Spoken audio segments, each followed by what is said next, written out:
Thank you. Good morning and good afternoon. I'd like to welcome you all to a LexisNexis complimentary CLE accredited webinar titled The Legal and Business Risks to Insourcing. Michael Bennett is a partner in the IP department of Edwards Wildman Chicago office.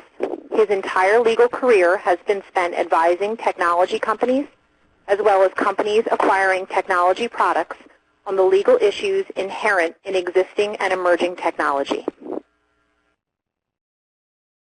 Ajay Bolina is a principal at Deloitte Consulting LLP and part of the strategy and operations practice. He leads the vendor management services offerings at Deloitte and has accumulated over 15 years of experience in service delivery and business model transformation in both service provider and client roles. Bill Kangas is a GrantThornton principal with 18 years of combined experience in government and consulting. He is the lead partner for GrantThornton's global public sector acquisition community of practice, and his current portfolio includes strategic sourcing, procurement process improvement, business process analysis, organizational performance management, and financial management projects. We thank them all for their time. Panelists, the floor is yours. Well, good afternoon, everyone, and thanks very much, Kathleen and team. This is Ajay Bolina. I'm, as Kathleen mentioned, a partner principal at Deloitte Consulting. I've been involved in outsourcing advisory for a number of years, both on the client side and on the service provider side. And I'm delighted that you can all take some time out to join us today. But we hope will be an interesting dialogue and discussion around insourcing trends in the industry. Moving on to slide number 5 that you should be seeing on your screen right now. We've done a number of surveys out in industry, and our most recent one is the back end of 2012. Our 2013 results are not quite out just yet. And what we've seen is that there continues to be a growth in outsourcing and offshoring across all industries. Not just to offshore locations like India, but also to other locations, nearshore centers in Eastern Europe, but also other centers in Latin and South America. And our recent survey results have indicated that the number of terminations of outsourcing contracts has actually been on the rise. And a number of these contracts have actually been terminated. And the primary reason for termination has been around service quality and the inability to be able to, for the service provider to adopt and adapt to the environment and culture within the client organization. I can actually relate to this quite closely as an ex-client. I did several large outsourcing transactions with different service providers around the world, and it can actually be very challenging for a service provider to come into your environment and actually spend some time trying to understand how they're going to transition in and exactly how they're going to work with your internal teams on providing products and services for your different business units. The overall quality of service delivery, as I mentioned, is one of the key reasons. However, there are other reasons that lie behind that. The ability to bring subject matter experts to the table, the ability to be able to adapt to different pricing structures.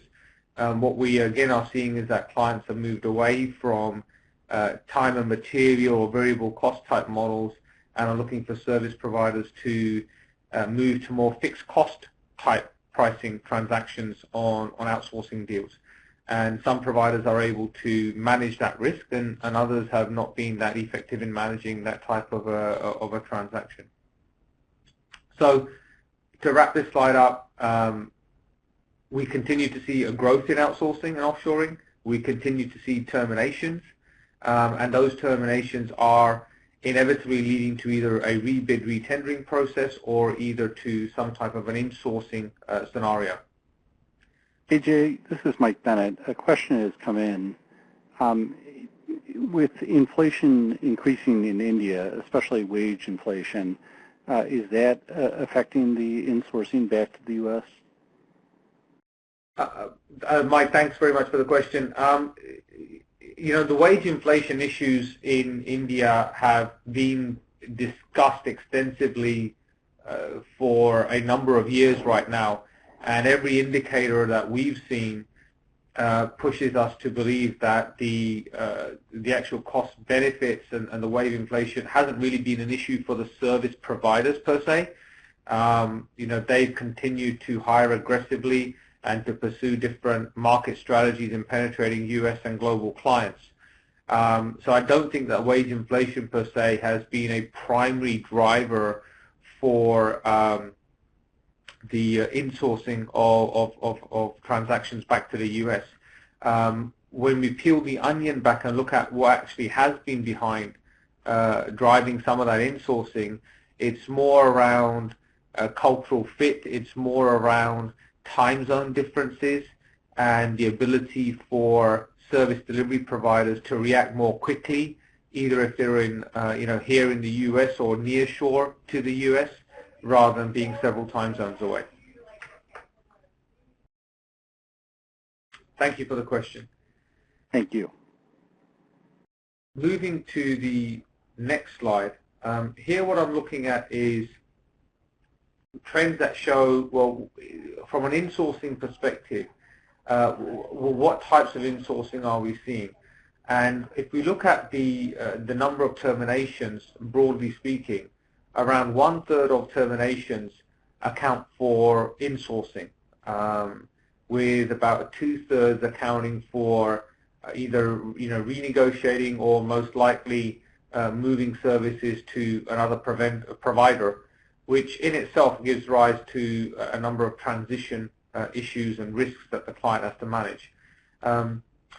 Those insourcing movements and migrations, however, do also lead to transition risks that the client and service provider have to work through, and I'll touch upon those in a few slides.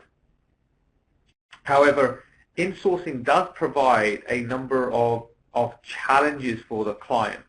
And a couple of examples are, do you have as a client the skills and the resources and the key individuals within your organization to bring those services back in-house and be able to deliver those services effectively as you did before you actually outsourced?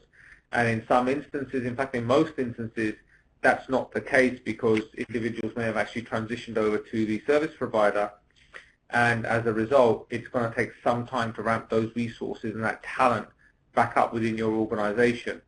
Hence why what you see is that clients prefer to move services when they're unsatisfied to another provider rather than bring them immediately back in-house.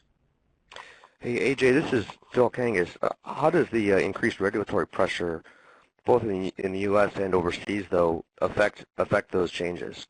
I mean, does the cost of compliance ultimately become prohibitive that clients will want to bring more of those functions back in-house? Phil, thanks for the question. That's actually a very good question.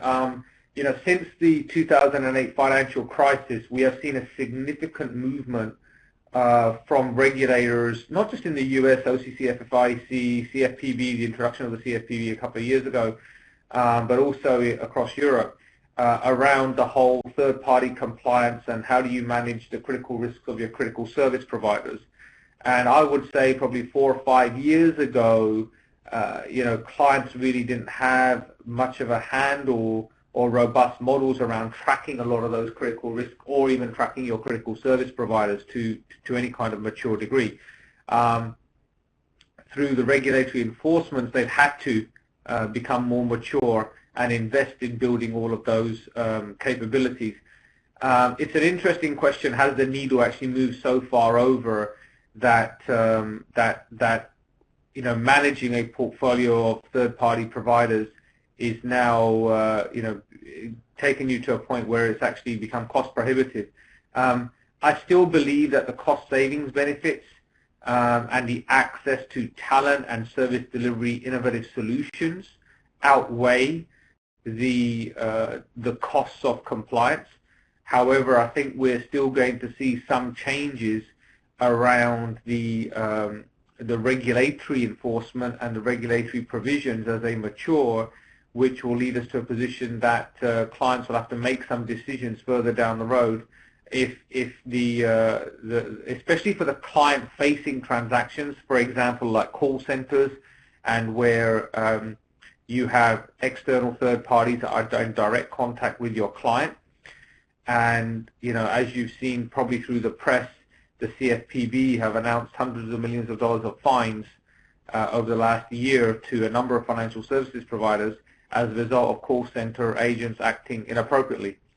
So I think there's certain aspects of outsourced services that are probably going to be more riskier than others that may lead clients to think twice, and other aspects of, you know, technology outsourcing that probably will continue as is. Phil, thanks for the question. I'm going to move now on to slide number 7 and start to drive a little bit more into this world of insourcing. So as we've seen, you know, insourcing, it does happen, and it continues to happen across industries. And what are some of the drivers behind insourcing when you actually do terminate a contract? You know, improving customer services, customer experience is predominantly the largest one, and that actually relates back to the poor service quality that clients tend to mention when they actually terminate contracts.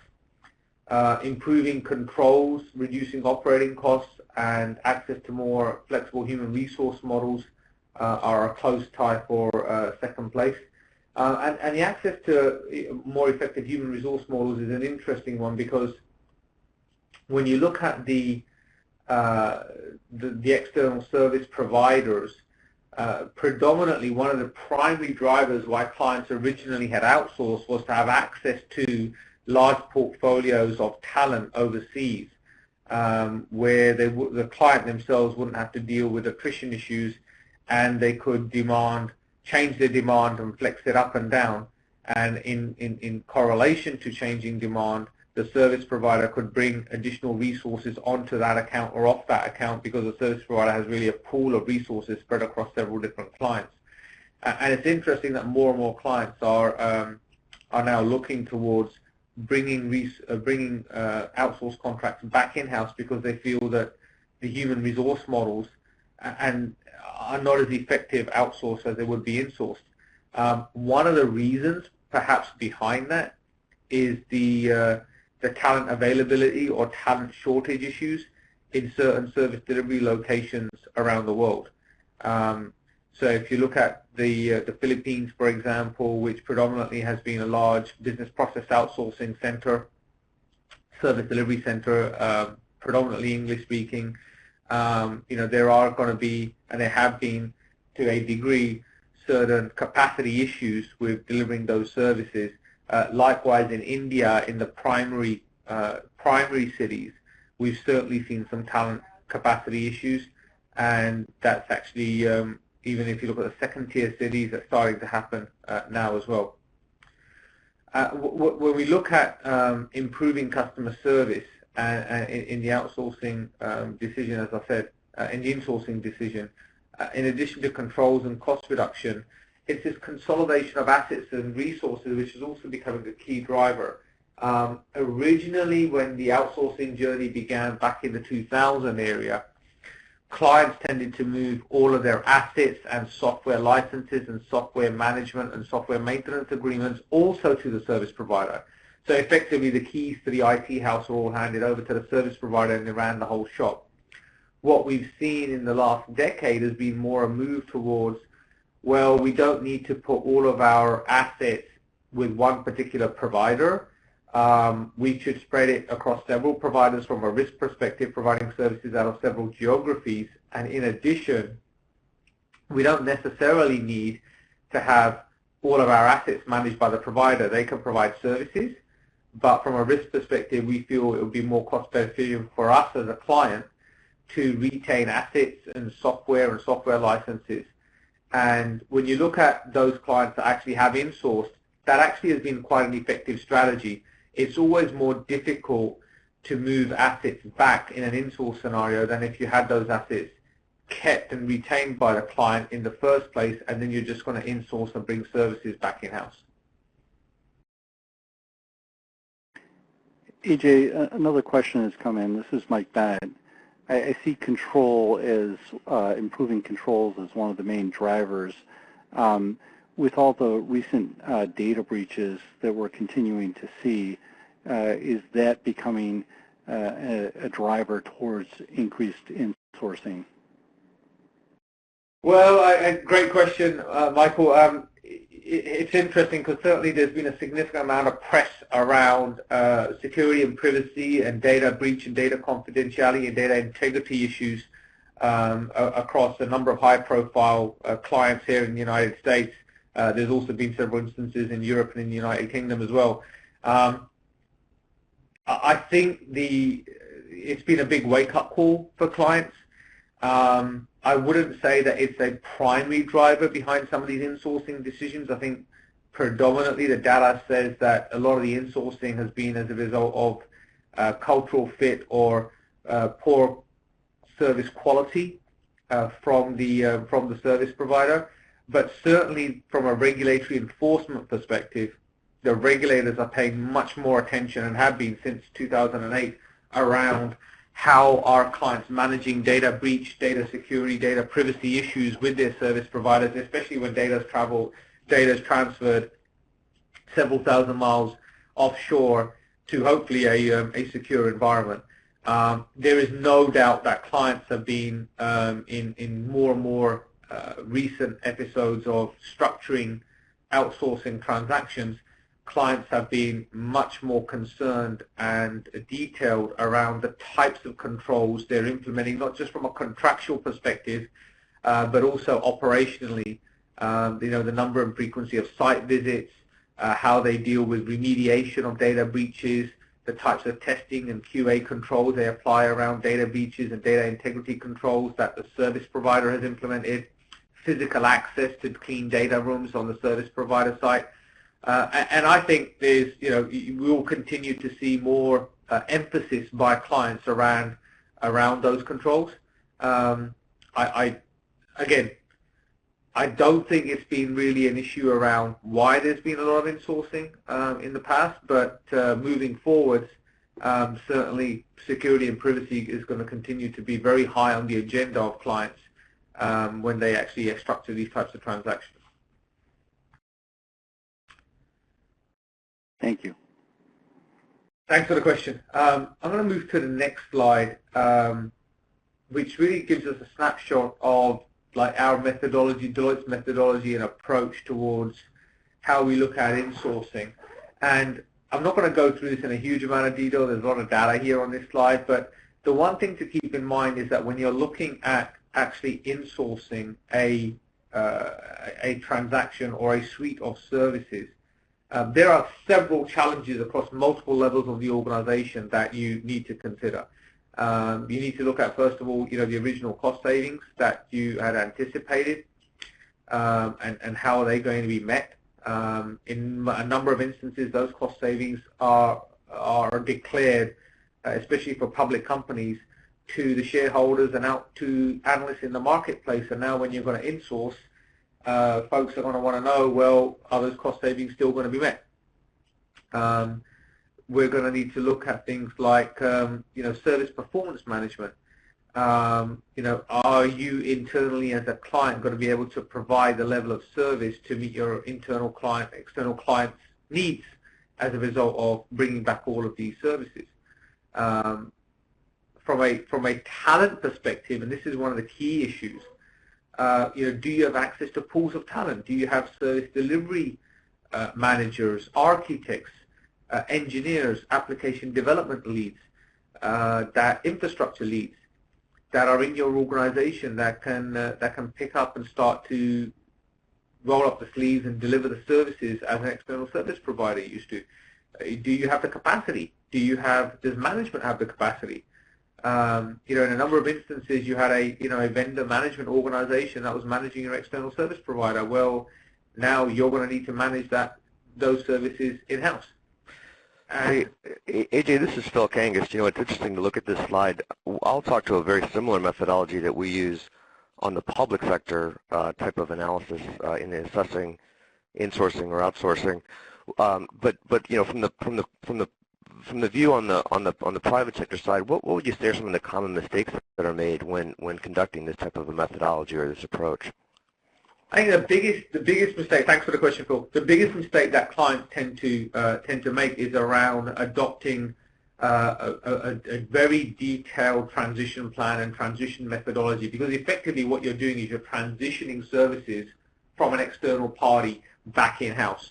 And that transition plan needs to be an integrated plan.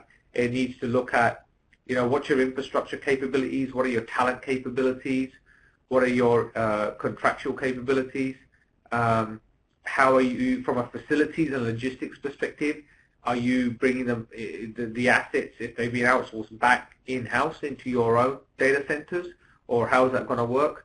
How are you going to now look at the relationships with your business units?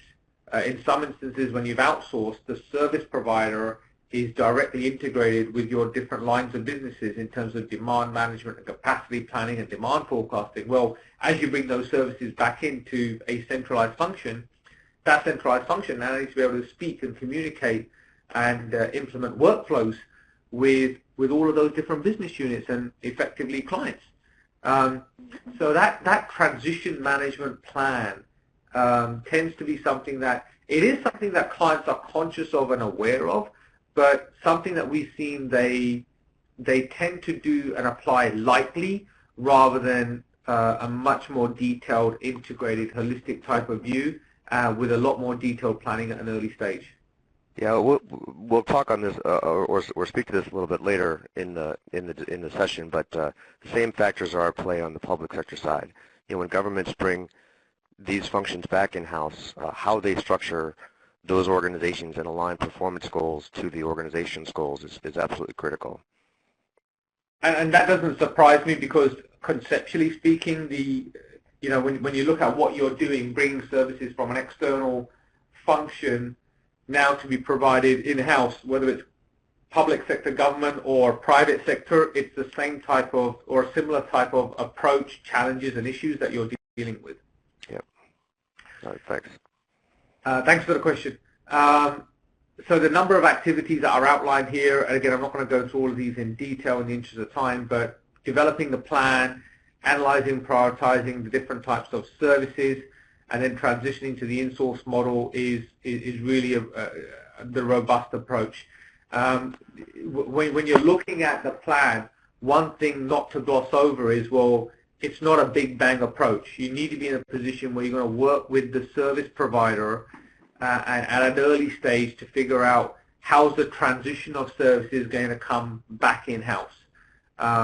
In some instances, the most critical services come back first because you're worried about service quality issues and potentially the impact on external clients and continuing to retain those clients. So those types of services come back in-house first.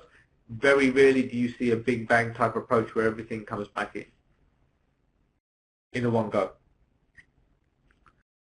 Moving on to the next slide.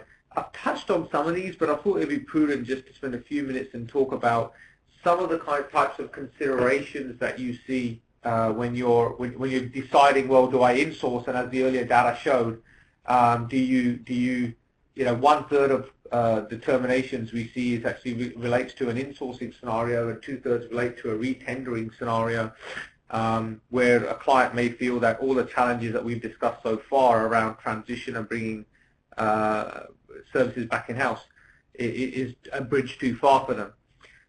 But some issues to consider when you're looking at insourcing versus retendering. From a contractual, firstly from a strategic perspective, well, outsourcing is a very different ball game whether you're going to insource or whether you're going to actually move it into a retendering process, where when you're retendering, it's treated more like a commodity type product or service. From a contractual perspective, if it's insourced, rarely do you have termination fees. You've got transition support clauses.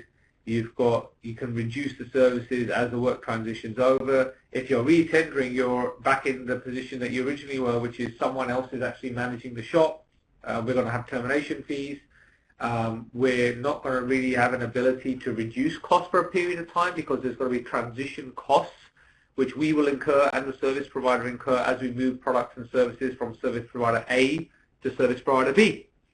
And they have to be factored in, and they, of course, actually impact the business case and the ROI. Organizational readiness. We talked about this a little bit earlier, but the ability to be able to ramp up your internal retained organization from a service delivery, from a commercial, from a contractual, from a business perspective, can be relatively prohibitive. And clients decide, we actually want to continue to focus on our core competencies, and delivering these outsourced services in-house is not one of our core competencies. And it didn't work out with service provider A, so we will move to service provider B. The institutional knowledge that I talked about, this is actually quite key, but it relates to some of the IPR issues that I believe Michael and Phil will touch on in their presentations later. But with the nature of some of the products and services, if it's applications or certain kinds of niche technologies that are being outsourced to a third-party provider, you come into a scenario where does the client continue to have enough subject matter experts where they retain some of that IPR and they have some of that knowledge that they don't want to let go, or has a lot of that knowledge already moved over to service provider A? We don't really want to bring it back in-house, and now it will go to service provider B. As I mentioned, infrastructure. Do you physically have a data center that's going to be able to manage the capacity issues of bringing all of these services back house? And then, as I mentioned earlier, the business case continues to be a key concern as you move. Most clients, in the experiences I've had, do underestimate, I wouldn't say dramatically, but do underestimate the cost of transition and the timeline taken for transition, which has a knock-on effect on their overall business case.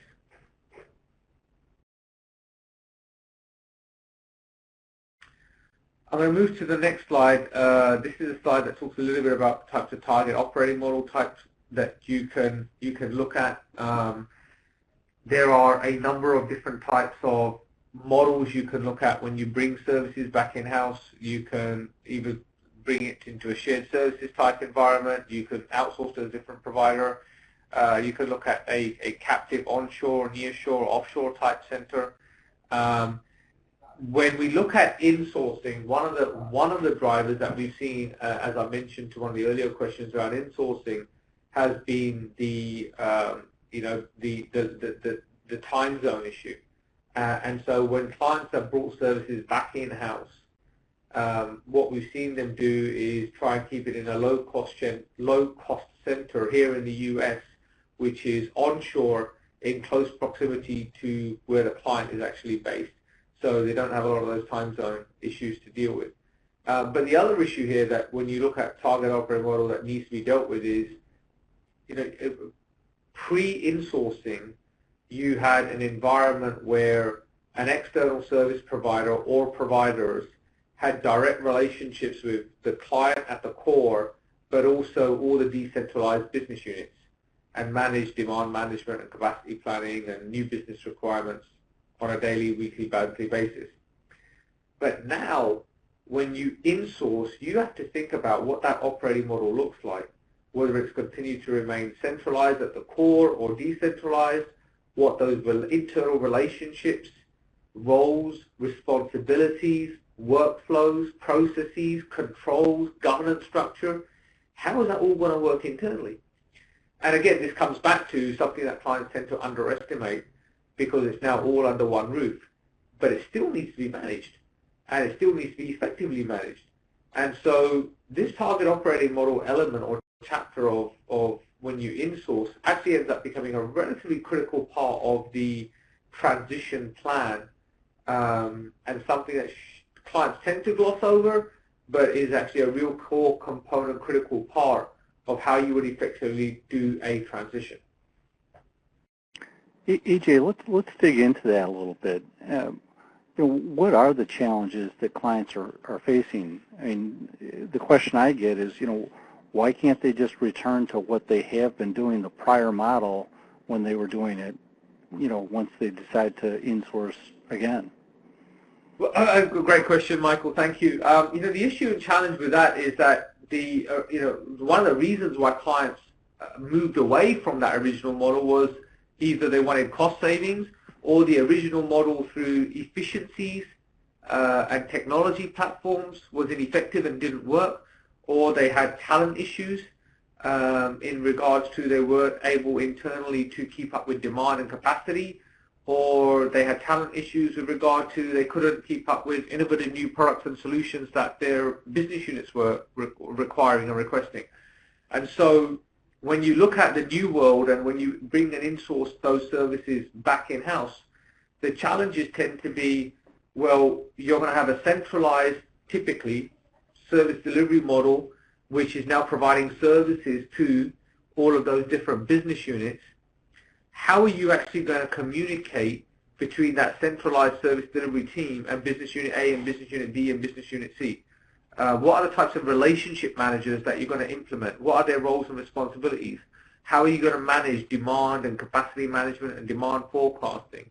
How are you going to be managing new business requests? How are they going to be routed? What kinds of controls are going to be implemented around it? Because at the end of the day, what you don't want to end up in is a position where it's complete autonomy and it's every man for himself, and the business units can decide to demand what they want when they want without really having any controls and thresholds in place. At the end of the day, you want to have some kind of a correlation between demand and what you originally promised in the original business case, which in a number of cases still stands, and there are still some cost-saving targets that need to be met in some way or shape or form, even though you've now brought those services back in-house.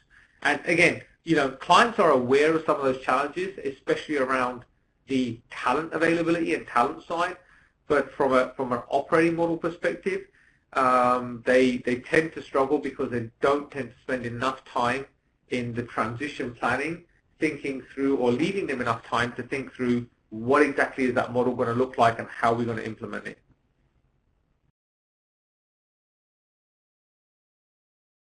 Thank you for the question. Thank you. So I'm going to wrap up in a couple of minutes. Moving on to the next slide, considerations for the insourcing journey. Again, I think we've covered a lot of these as we've discussed. When you're looking at the strategy, you've got to consider, internal and external factors, because one of the concerns that clients have when they insource is, well, the vendor is not going to be happy because we've terminated the contract with them, or in the process of terminating the contract with them, and they're going to be, losing that revenue stream, and work's all going to be coming back in-house, and they've got some staff that we originally transferred over. Well, how do we know that those staff are going to jump ship and go to another service provider, or whether they want to come back in-house or not?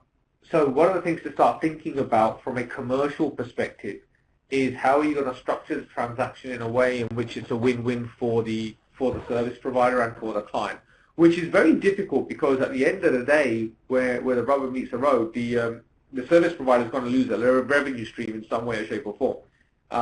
You can find ways of remediating against that, especially for large global organizations, because there may be other revenue streams around different products or services, asset management, or software side of the house, that you may want to continue with that service provider, or be able to provide them some other types of revenue streams that they're going to go and manage. But at the end of the day, the biggest concern that clients tend to have is, well, I had what the service provider called was their A team delivering services to me, and even though that service quality was poor, we managed to manage to some degree. Now that we've told them we're going to terminate the contract, they're really going to ramp down their resources at their end, and we're going to end up with the B team or the C team. And so that service quality degradation issue is now going to actually get exacerbated and become even worse. And so trying to think through different types of commercial models and how you could work with the service provider to make sure they're not going to lose IPR, that they're going to continue to meet certain service levels and certain types of service performance metrics during the transition period is very, very important. And in some instances, the clients may look at certain types of bonus structures that they may put into place to make sure that certain transition milestones are met with that service provider. So AJ, this is Phil Kangas. If you had to, given your experience, what would you say was the single biggest concern clients have going down this road of insourcing?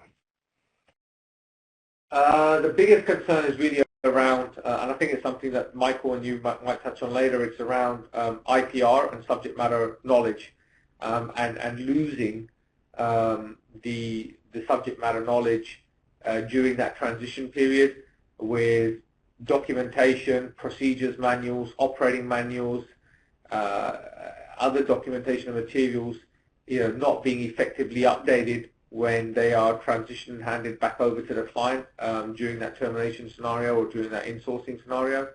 And as I mentioned, during that transition period, the client is still responsible for making sure that their end users and their external clients are still receiving, to some degree, a quality level of service.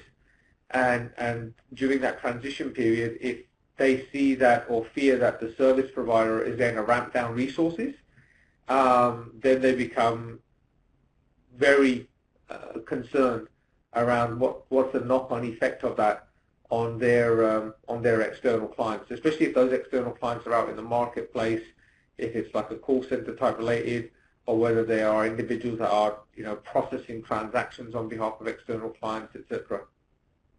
Yeah, that's really fascinating. On the public sector side, I think one of the largest concerns is really around risk and risk to performance to make sure that the missions of the government organizations are taken care of. So not too dissimilar when you really boil it down. Agreed. And then last but not least, again, we discussed this earlier, but I just wanted to show a snapshot of a transition plan. As I mentioned earlier, this is really the key component part of when you're insourcing and bringing products and services back in-house. The ability to actually adequately plan, prepare for the transition, align all your internal stakeholders, do workshops with them, phase in the transition approach, and prioritize, the products and services coming back in-house is really incredibly important. And as I mentioned several times during the call, is something that cannot really be glossed over or taken lightly. That brings me to the end of my section of the presentation, and I'll now be handing over to, I believe, Phil. Actually, I think you're handing over to me. This is Mike Bennett. Michael, over to you. And thank you, AJ. This is Mike Bennett, and I really want to thank you because I came expecting to learn more from my co-presenters about insourcing, and I've also learned a little bit about outsourcing. I'm going to be sure and advise my clients going forward to really ensure that they understand the relationship and culture component, and also consider the time zone component. It's frequently something that just gets mentioned but not really focused upon. So now we're going to turn over to the intellectual property component of an insourcing transaction. And as AJ had indicated, I think planning and understanding and preparedness are really key factors throughout this entire area. Some of the issues that we're going to talk about are the contract provisions and usability of data, what you get back, competitors, and of course what you're leaving behind. The key point is to have preparedness throughout this process, and in my view, preparedness is really key, and how you get there is through a deep understanding of what the transaction is going to entail and what your prior outsourcing transaction entailed. It may seem that by looking at the prior transaction, you're kind of backward looking when you really should be forward, but I think the key for a good forward transaction is to understand where you are and where you want to be going. By doing that, you can avoid future issues becoming future problems and distractions, and you'll be able to head off issues before they really become a problem.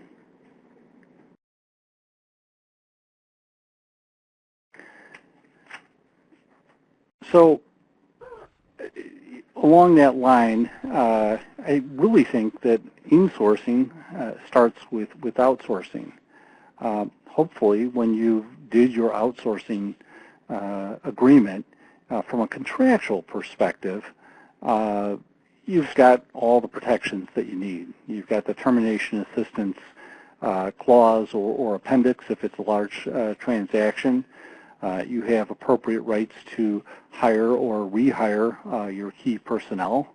Everything is contractually clear in terms of returning hardware and maintenance agreements and software agreements, and that you've got the appropriate successor rights from the outsourcer themselves.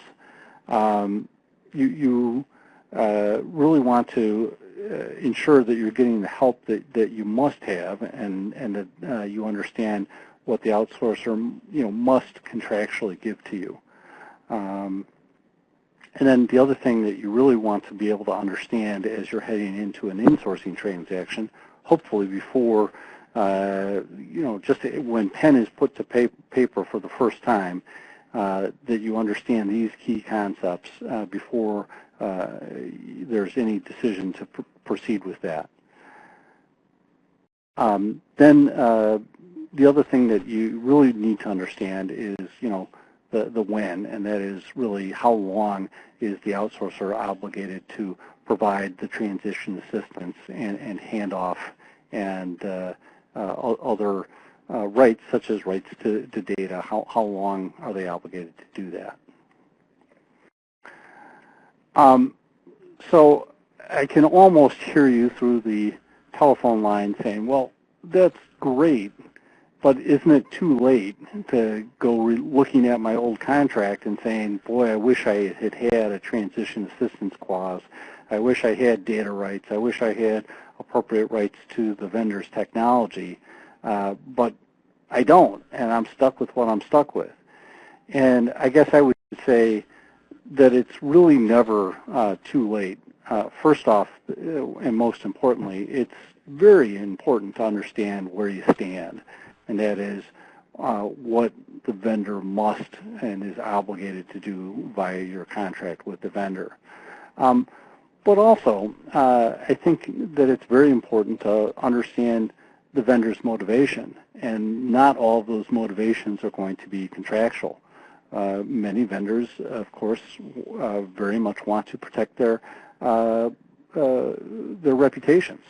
One of the things that my clients do is diligence. Once they decide to go for an insourcing transaction, they will actually contact or recontact the folks that they contacted at the beginning of the transaction, the other customers, and ask them, hey, have you gone through an insourcing process? Did you do a transition? How did it go? What went wrong? And they can get valuable insights and hopefully learn something from the experience of others. Now, there are some constraints. You have to very carefully look at your confidentiality obligations and their confidentiality obligations, but there are lessons to be learned by what others have gone through. One of the other things that you want to look at is, what other relationships do you have with the vendor? If you're a large company or agency, you may very well have relationships at multiple levels, everything from outsourcing relationships to cloud relationships to development relationships with that vendor. And that may provide some leverage both to the vendor and to you to ensure that the transaction to insourcing the transition goes smoothly. Of course, you want to look at the reason for what's motivating the client to transition. Was there a breach? Was there poor performance? Frequently, to avoid liability, the vendor is going to be extremely willing to ensure that any possible damages are mitigated, or they just want to get out, and they want to get out as smoothly as possible, and so they want to make sure that it goes well. One of the things I put down here is tactical payments, and AJ mentioned bonuses. Frequently, these transactions go better if rather than taking a very hard-nosed table-thumping approach, there is the clear indication that, hey, you're not earning these bonuses, but we're going to give them to you anyway. We're going to set some new bonuses. If you're underpaying or not paying the vendor, then the effort is likely to reflect the fact that they're not being paid. So it's certainly something to be considered when considering an insourcing transaction. But once again, very, very important to really dig in and have a deep understanding of the reasons for the termination and transition, and see if there are not suggested tactics and strategies for ensuring that it goes well. Want to look at some specifics now, and this is once again around intellectual property. One of the first things that you really need to look at, of course, is your grant of license that you have from your outsourced vendor, if they've got IP that they've licensed to you. Some of the things that you need to look at is, what does it say? Does it allow your affiliates? If you're doing insourcing, frequently you're insourcing not to your own organization, but a affiliate sourcing organization or a sourcing agency. So you may want to look and ensure that the grant of license covers those folks, your affiliates. You also want to ensure that contractors are covered. A lot of times that is something that gets overlooked, and if it's not explicit, you may, even before you go into the transaction, ask for a modification. If you've got some leverage, either reputational or because of breach, the vendor may be willing to play ball on those issues, especially if you're taking a constructive approach. One of the things that you need to look at is what right is granted. If you're granted the right simply to use the technology, that is not necessarily the same thing as modifying the technology. So you need to dig in and understand the specifics of what the vendor thinks you're allowed to do and what you think you're allowed to do to look for alignment there. And if you do have any question about that alignment, it's better to get it clarified before you enter into the transaction. And once again, you also want to look at how long those rights go on for. In some transactions, they go on for only a limited period of time, and you want to be mindful of whether or not that period of time actually matches up.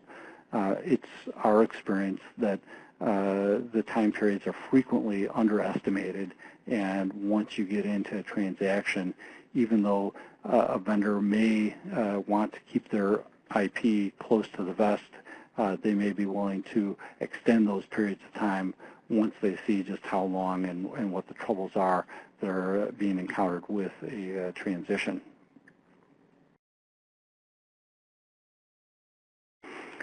One of the areas, specific areas for IPR that I'd like to talk about is assignability. Is the technology that was outsourced, is it transferable? And there's two places you really need to worry about this, and that is in the grant of license clause. Frequently, the grant will specify, almost always, it specifies that it's non-transferable, and then, of course, the assignment clause. There's two areas that you need to really, worry about this. Both from the grant of license from the outsourced vendor themselves, and then also the third parties that they're administering for you. So if there are software agreements, maintenance agreements, hardware maintenance agreements, are they both the grant of license transferable, and is the agreement assignable? One of the things that you need to worry about, because the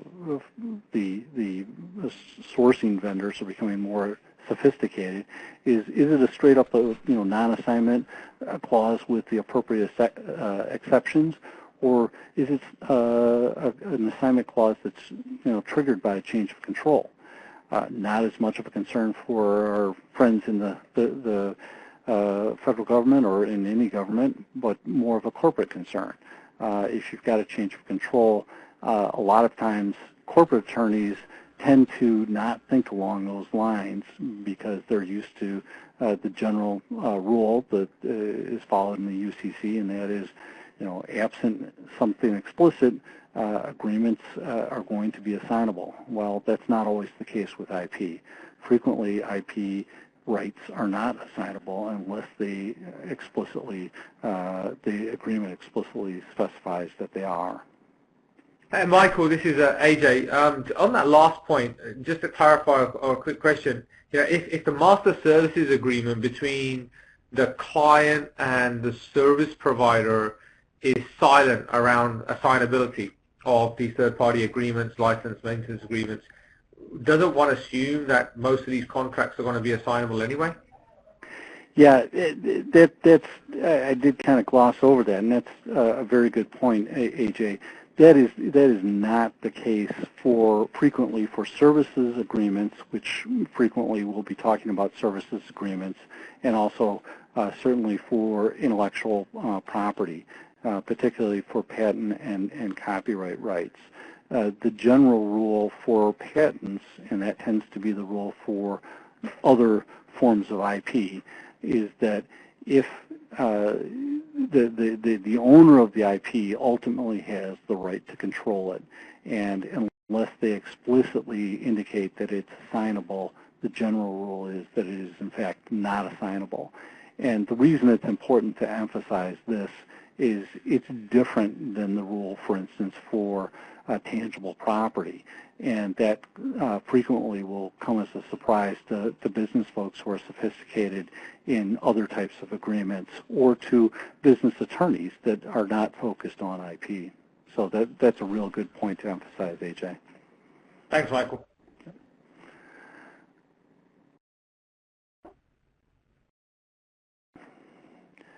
Another thing I'd like to talk about in your agreements is data structures.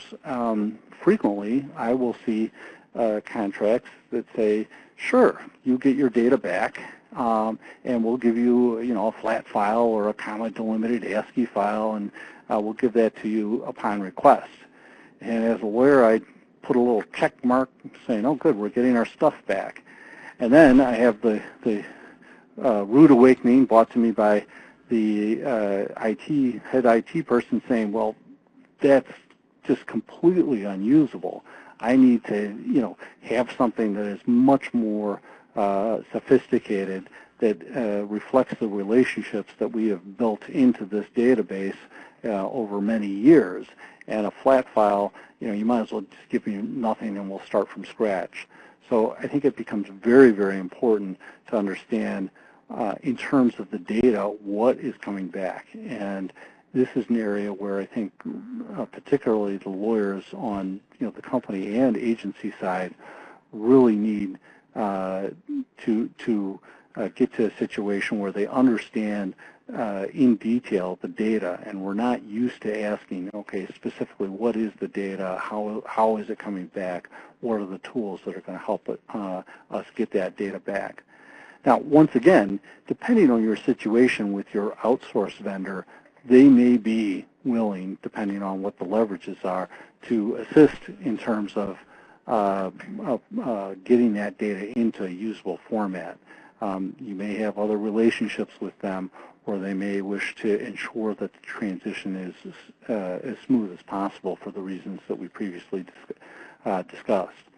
The other thing that is really, I think, something we should talk about is competitors. The people coming in, you'll either have somebody assisting with this transition, or you may be, bringing the technology to a different outsourcer.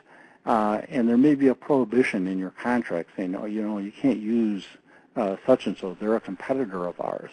And when you're entering into an outsourcing contract, that sounds very reasonable when the vendor says, look, of course we don't want our IP shared with a competitor. And it's a very, very reasonable position and concern for the vendors to take. but ultimately it's a concern for the customer, for the client. The company or agency needs to have a path forward so that they can continue to have access in a meaningful sort of way to sophisticated data structures, and they have to have access to personnel that understand those data structures and can help with that transition. A couple ways that problem will get solved is by using a lesser competitor, let's call it, somebody that the vendor is not as concerned about, but still technically would fall into the category of a normal competitor. The other solution is sometimes the vendor will break loose the so-called A-team that AJ was talking about earlier and say, look, we'll really help you with mapping this data over to the new provider, or whether that's insourced or cloud or wherever you're going. And so that's something that, again, really needs to be understood at a deep level and planned for.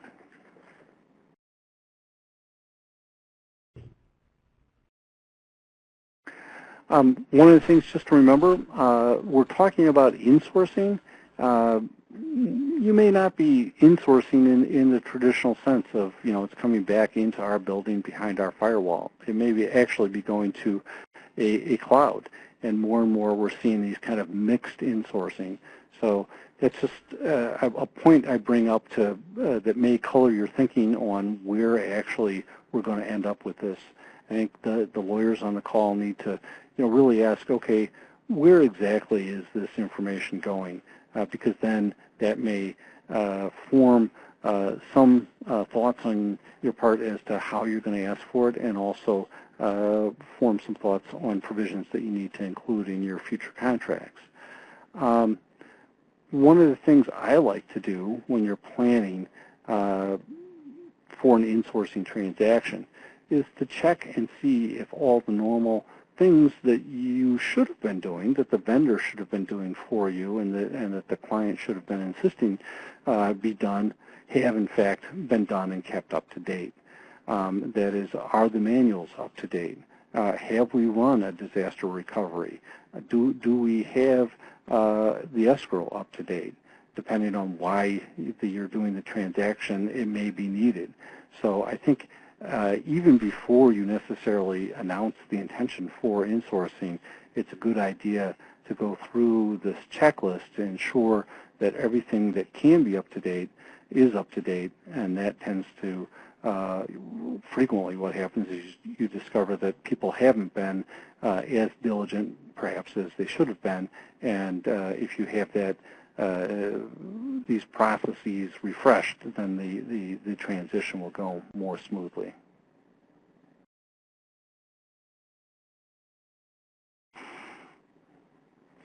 So one of the things that we touched on is competitors. I'd like, as you're going through your agreements, to really check what the definition is. Frequently, what happens is the contract, hopefully what happened is the contract was written and then it was put away because nobody had a dispute.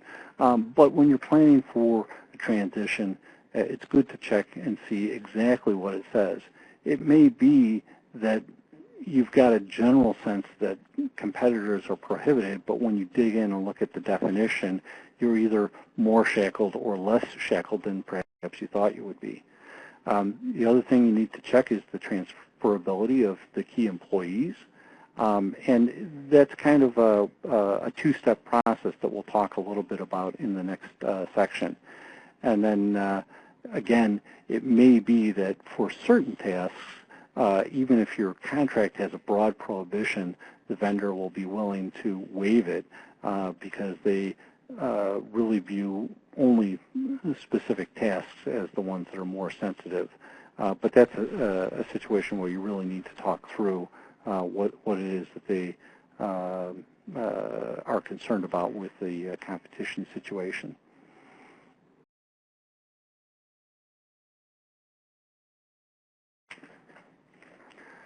So I can't emphasize enough the importance on confidentiality, and really it's just one point on this one is you have to ask for it back, the confidential information.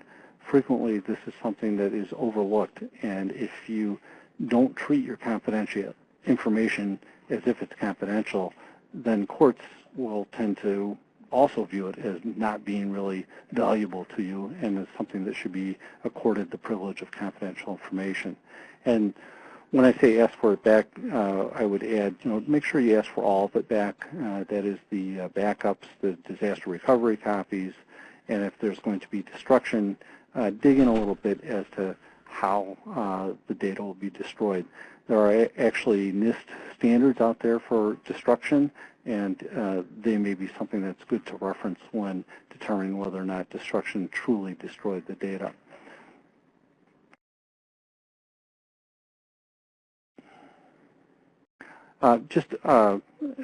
Actually, one comment on the prior slide. We've all perhaps heard the horror story about the backups where the tapes, for one client were recycled, and that's very green and thrifty of the company to have recycled them. Unfortunately, they didn't delete the data, and so they ended up being used by another company with all the data still right on there. Of course, that's a terrible breach. So again, very important to understand how the data was wiped or destroyed. Other things you should ask for when you're thinking about what is being left behind, make sure you get all the passwords. I have many, many times talked to clients where there was an administrative password or a password for updating a website or IP addresses or 800 numbers, and it just wasn't clearly anticipated in the original contract, and now we're asking to get it back. So, Michael, this is Phil. Please. Yeah, this is Phil Kangas. If you don't get the passwords back, wouldn't the organization simply be able to wipe the old ones out and start fresh? They might be able to do that, but they might not. If you've ever had to, for instance, deal with a registrar in terms of convincing them that you're the actual owner, it's very much preferable to have that, clearly in agreement with your outsourced provider, or have it your rights very clearly outlined in a contract.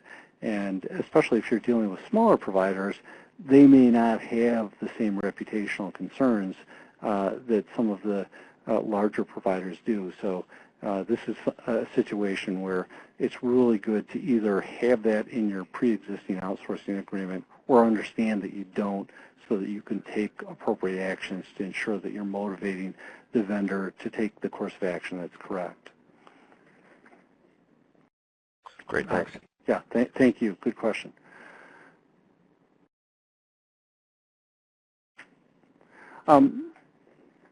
This next slide is a very important slide, and I really want to talk about one particular point, and that is the privacy concern. I look at contracts sometimes when we're doing insourcing, and the agreement, the outsourcing agreements have tended to get shorter, but sometimes you're looking at an agreement and it can be a decade old.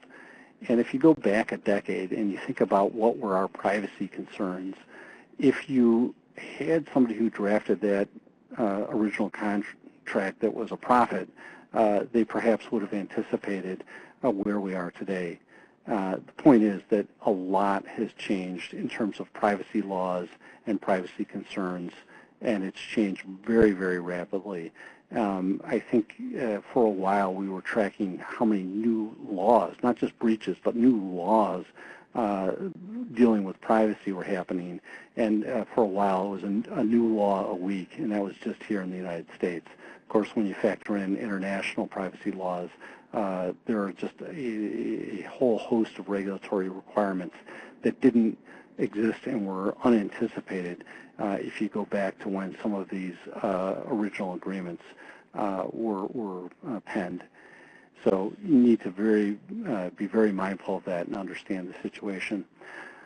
I'd also like to emphasize aggregation and deaggregation. That tends to be a more current concern, a lot of times we will deal with vendors and they'll say, well, I want to write to use your data in an aggregated form. Don't worry, I'm going to mask it.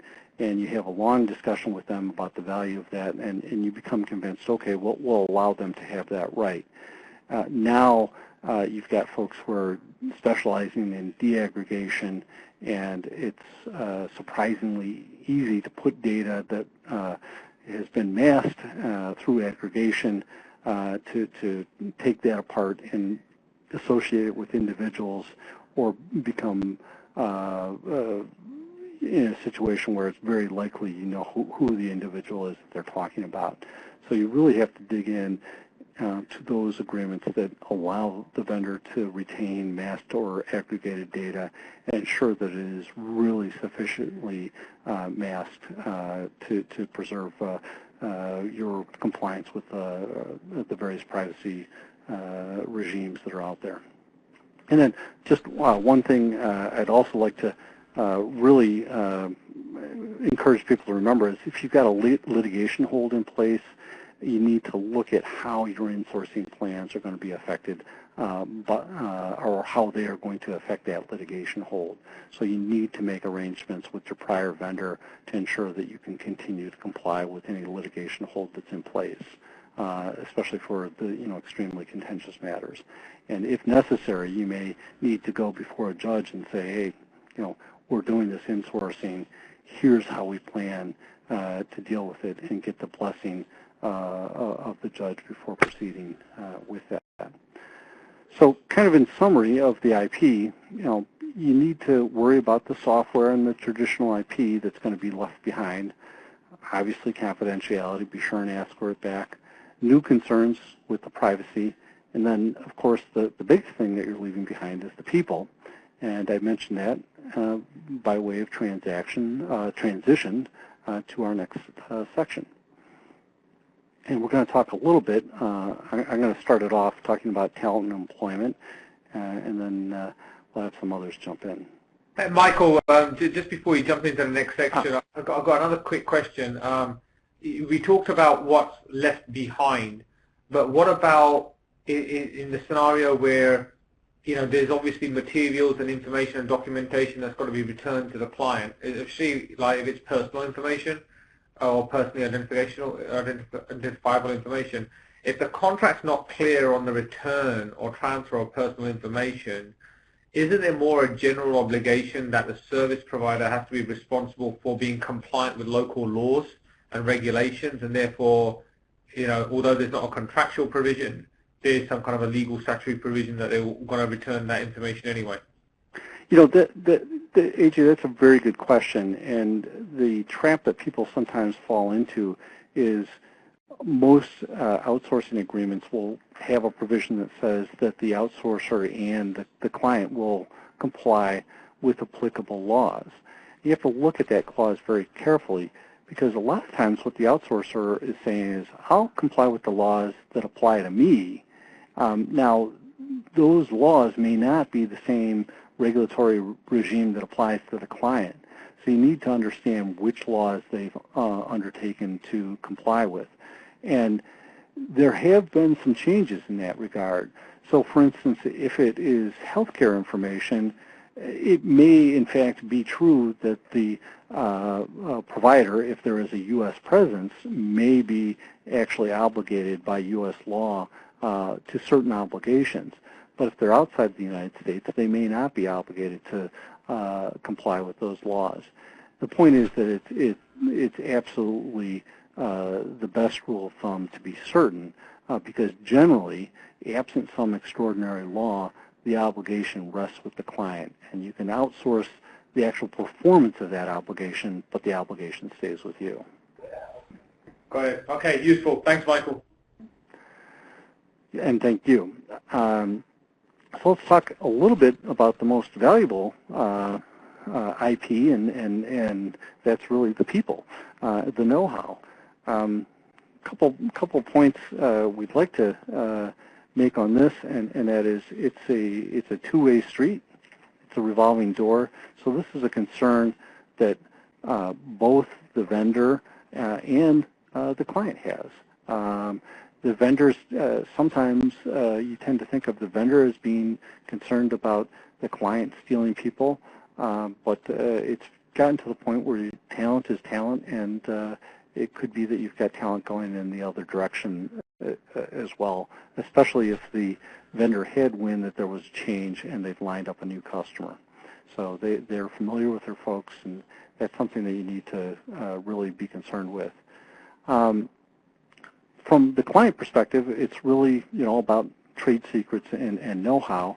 From the vendor, it's really all know-how, especially related to their competitors, but it's also very, very expensive, as AJ had alluded to earlier, to get real talent and get them trained up to a highly productive situation. So that's something to consider when doing an insourcing transaction. Hey, but Michael, this is Phil again. So I think that there's a real opportunity there potentially to hire some key people, from an outsourcer. If there's no, a no hire clause, is that an opportunity that that a firm might take to get to capture that know-how? Phil, that's a really good question, and it may be, and the answer is a resounding maybe. So obviously, if your contract prohibits that, then that's an opportunity to negotiate with the vendor if they're willing, because of the leverage of the situation, to release you from that obligation. Then certainly you could proceed. But that's only part of the story. The other part of the story is you have to understand what the employee is facing. The employee in their contract with their current employer, the vendor, may have a non-competition. And in much of the world, and in much of the United States, not all of it, those clauses are highly enforceable. And my experience is that unless you're dealing with somebody who's in California and only in California, the assumption should be that those no hire clauses are enforceable and should be looked at very, very carefully if you're wanting to hire a particular key personnel. So the idea is you've got to look both at your contract and at the target employee's contract. All right, great, thanks. One of the things on IP, when you're terminating a relationship, that I really like to do is, have reminders. Say, we all understand these are our obligations. And I think it's very effective to have those reminders really be personal. If you can look somebody in the eye and say, hey, I'm reminding you of this, and you hand them a piece of paper that has a reminder, but you're looking across the table saying, here's what we view as the obligations.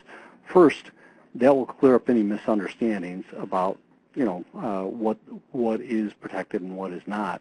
And secondly, I think most people are very hesitant once they've looked you in the eye to turn around and violate rights that you have that they clearly understand.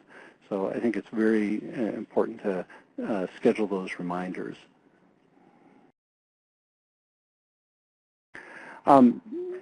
Just kind of a checklist of things to look for when you're on the talent and employment side.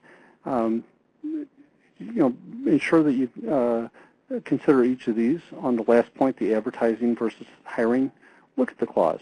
A lot of times you're allowed to do general advertising. You may then also be allowed to hire a person who is not specifically targeted in response to one of those general advertisements. And then one last point to make on the talent and employment, consider the tax. Make sure you've got a tax advisor with you.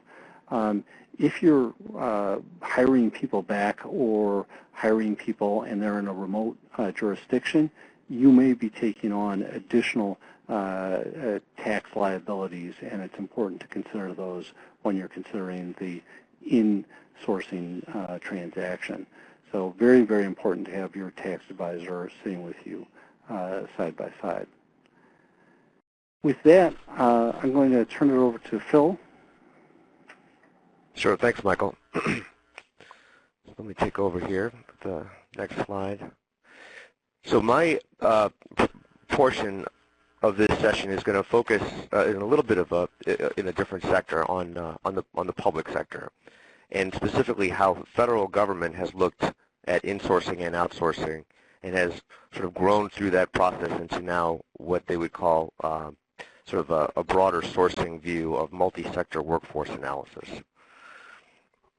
Through the most recent memory, during really the Clinton and both Bush administrations, we saw intensive efforts to use federal government functions as potential targets for outsourcing. Often that was conducted using an OMB circular A76 that laid out specific guidelines for how government should evaluate public sector and private sector performance of a given function. Early in the Obama administration, though, there was a prohibition against using public-private competitions as a way to evaluate those functions, and instead the Obama administration focused on a redefinition or a closer look at what is inherently governmental as something that needs to be retained in government for purely government performance. That philosophy holds through to today, through the second Obama administration, where now throughout this period of having increased dependence on contractors government-wide, there's a keen look out for any risks that are embedded in those decisions on what to insource or outsource.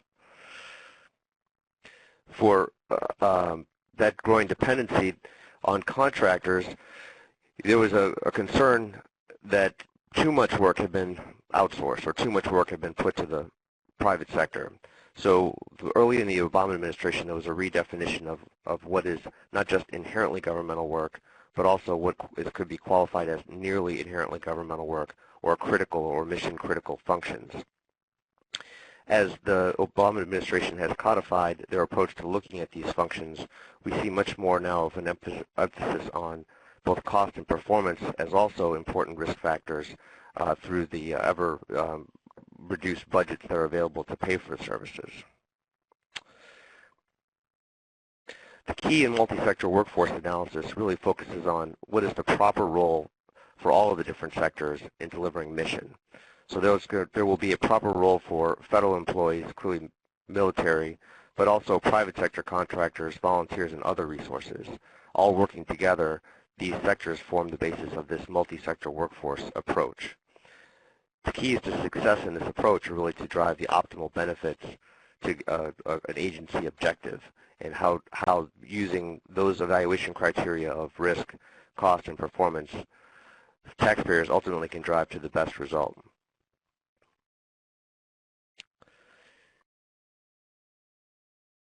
So what is this multi-sector workforce? Again, it really looks at the total workforce of individuals who are contributing to any given mission goal. And that's an understood sort of underlying factor that gone are the days where you'll have functions that are completely performed or organizations that are completely performed just by government, but instead that there's a reliance on state and local partners, private sector contractor partners, and other government organizations. The definition of inherently governmental and commercial is laid out in the federal acquisition regulations, and early in the Obama administration, the Office of Management and Budget, Office of Federal Procurement Policy, issued additional guidance on what constituted inherently governmental. I'll go into a little bit more detail on the next slide. So if a function is inherently governmental, only federal government employees can perform that work. If it's considered critical, it can be performed by contractors only to the extent to which it does not create risk for government performance. Essential but not inherently governmental work can be performed by any sector. And the definitions that have been revised essentially lay out much more explicit definitions of what each of those categories would be. The OFTP's definition of an inherently governmental function is built around a statutory definition in the Federal Activities Reform Act, or FAIR Act. And the definition reads, it's any function that is so intimately related to the public interest as to require performance by federal government employees. So such activities that would be included that are outlined under that category include determining whether supplies or services are to be acquired by the government, so actually making a determination of what the government will buy or build in-house, participating as a voting member or making a decision as part of any source selection board, approving contractual documents, determining that prices might be fair and reasonable in evaluating a government purchase, making contract awards, actually administering contracts or terminating contracts, or determining whether a contract costs are reasonable, allocable, or allowable, and participating on performance evaluations of other outside service provider performance, all clearly exercising governmental authority and governmental discretion. And so it would be inappropriate for any of those type functions to be considered inherently governmental. Now, those functions that are closely associated to inherently governmental functions are all, but don't yet rise to the level of inherently governmental, also are key to having some core capacity to be retained in-house. Those type of functions include things like acquisition, supporting the acquisition process, such as acquisition planning, conducting market research, developing inputs for government cost estimates, drafting the requirements for a statement of work for the government, and support functions for source selection, such as preparing technical evaluation, actually evaluating contract proposals, and drafting negotiation, price negotiation memoranda. All of those type functions may not rise to the level of purely inherently governmental, but without a core capacity embedded within a government organization, the risk becomes too great that those functions should be insourced, targeted for insourcing. Let's go to the next slide. Hey, Phil, it's AJ. Just a quick question on this. You know, when you're talking about inherently governmental or not, you know, how does the government know whether some of these jobs are inherently governmental or not? Especially in the scenario where some responsibilities for certain positions can be classified as inherently governmental, but other duties within that position are actually commercial. No, that's a great question, AJ. So each year, the Federal Activities Inventory Reform Act requires all government agencies to code each position as either inherently governmental or commercial in nature. And if they are, quote, commercial in nature, there needs to be an explanation of what portion of that work falls into these various categories. I think that, again, this description set identifies a set of attributes of a function that may be part of one's job duties. And so through the organizational analysis that goes into how governments make these broader decisions for what to insource, they need to bifurcate functions from job positions. And so there may be an exercise where you reassign duties to pile up inherently governmental functions on a subset of the population, but then use the rest of the organization as targets for insourcing analysis, or for sourcing analysis to confirm that you have the right sector performing that work. Great, thanks, Phil. Sure, and then actually we identify that requirement on the next slide here, slide 38. So we've helped a number of clients through this process, and we'll talk sort of at a high level around this multi-sector workforce analysis and what that looks like. I think that you'll see at a high level much of this methodology mirrors what AJ had put out as evaluating key factors related to risk, cost, and performance as drivers for how to know that for the money being spent towards some particular goal, whether it be a private sector enterprise or a public sector mission-focused organization, responsible decision-making will drive towards allocating, those sectors the responsibility for delivering the best possible results. Our overall methodology includes an assessment phase, an analysis phase, where you're first defining what is it that the government organization needs to achieve, how does it currently achieve that in its current state through the various sectors, what are the associated cost and performance attributes of that approach, making some determinations for specific changes either to insource or outsource functions, and then creating a sustainment model where the right governance and performance accountability is embedded in the organization. So the next set of slides goes into a little bit more detail on each of those 4 phases. And you know, I know we're getting close to the end of our allotted time, so I'll just hit on the very high level overview of each of these phase steps, but the details are there for your reference.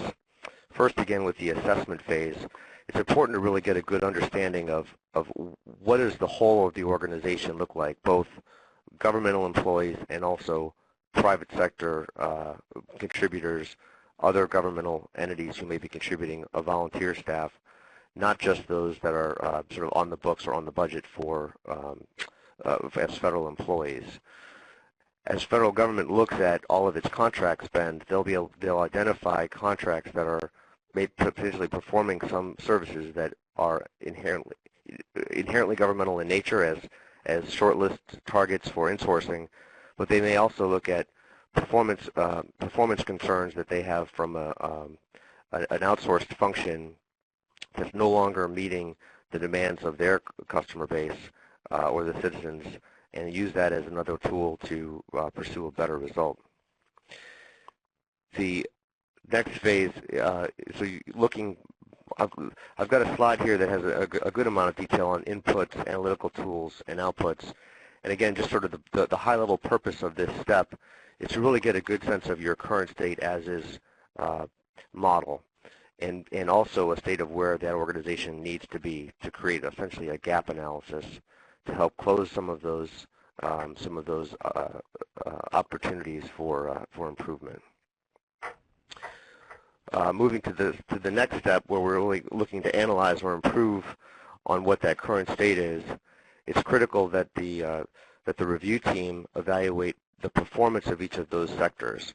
So that performance comes in terms of what's known as a CPARS rating for government contractors, where their contract performance has been evaluated and reported publicly, the cost that's associated with that function, and the broader direction that the government organization wants to go. One possible outcome for any of these sectors could be an insourcing action, an outsourcing action, or even a divestiture. Government may decide that it needs to stop doing some of the work that it has been doing in the past. And the key is to drive towards a higher level of effectiveness while maintaining costs at the lowest possible level. And again, we show some of the inputs, analytical tools, and outputs associated with that analysis. In implementation, this is where we would actually get into the specifics of taking an insourcing action, and we'll spend just a couple minutes on that. Insourcing, again, requires a very explicit outline of what is the function, what is the purpose of the function, what are the connection points with the current organization, and what is the workforce model look like if the government were to create an in-house function to perform what had previously been outsourced. So there needs to be a close accounting of the resource estimation and allocation model, and also an organizational construct that fits into the government entity.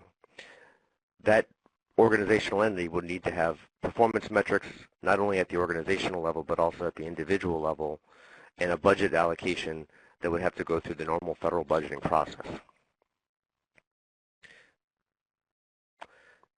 In the sustainment phase, this gets to the ongoing reporting of performance, how the government needs to make sure that their mission continues to operate successfully, and there has to be continuous accountability controls put in place so that the government knows that it's not creating risk through either an outsourced decision or an insourced decision. And I'm going through these fairly quickly here, but I want to make sure we have time to finish up for any possible questions at the end. Some of the key enablers for success in the multi-sector workforce initiative are, again, maintaining that strategic view, understanding where the programs need to go and how the various workforce mix can really enable the right mission and vision accomplishment. none of this will be successful. I'm sure that AJ would say the same from the private sector side without senior level buy-in and having executive support, either the peeling off or the adding on to any organization for new functions and working through the personnel issues that are associated with that. And the governance model, having accountability structures in place for escalating performance issues to allow organizations to mitigate any challenges is key.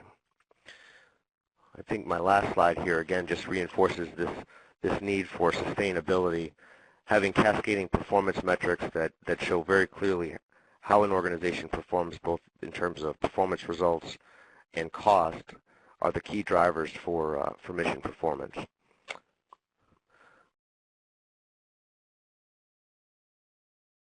And I think that brings us to the end of our session. I'll hand it back to Kathleen. Thank you again, and have a great day.